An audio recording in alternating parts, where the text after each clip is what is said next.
والآن نتعرف على جدول ومواعيد مباريات القادمة ضمن منافسات الدوري الإسباني. نتعرف على الموعد والتوقيت والقنوات الناقلة لجميع مباريات الجولة 19 ضمن منافسات الدوري الإسباني. الآن نتعرف.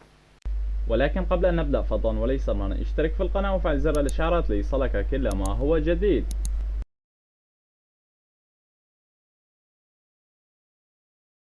ستقام مباراة واحدة يوم الجمعة 27/1/2023. نادي الميريا يستضيف إسبانيول، وستنطلق بداية المباراة في تمام الساعة 11 مساء بتوقيت مكة المكرمة وبتوقيت العراق وسوريا، وستذاع المباراة على قنوات بي إن سبورت الرياضية.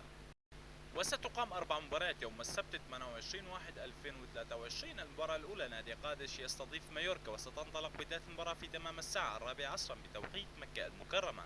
المباراة الثانية نادي جيرونا يستضيف برشلونة، وستنطلق بداية المباراة في تمام الساعة 6:15 عصرا بتوقيت مكة المكرمة وبتوقيت العراق وسوريا. المباراة الثالثة إشبيليا يستضيف إيليتشي، وستنطلق بداية المباراة في تمام الساعة 8:30 مساء بتوقيت مكة المكرمة وبتوقيت العراق وسوريا. المباراة الرابعة نادي ختافي يستضيف ريال بيتيس، وستنطلق بداية المباراة في تمام الساعة 11 مساء بتوقيت مكة المكرمة وبتوقيت العراق وسوريا، وستذاع المباريات عبر قنوات بي إن سبورت الرياضية.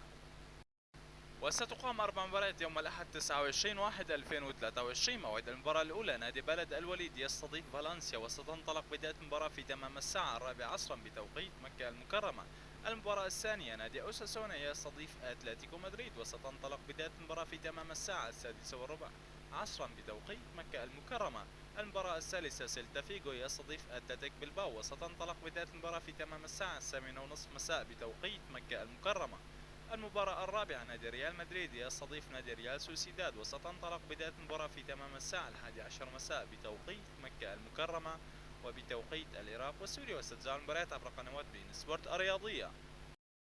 وستقام مباراة واحدة يوم الاثنين 30/1/2023. نادي فيا ريال يستضيف نادي رايو فايكيانو، وستنطلق بداية المباراة في تمام الساعة 11 مساء بتوقيت مكة المكرمة وبتوقيت العراق وسوريا. وما هي توقعاتكم لنتائج مباريات الجولة 19 ضمن منافسات الدوري الإسباني؟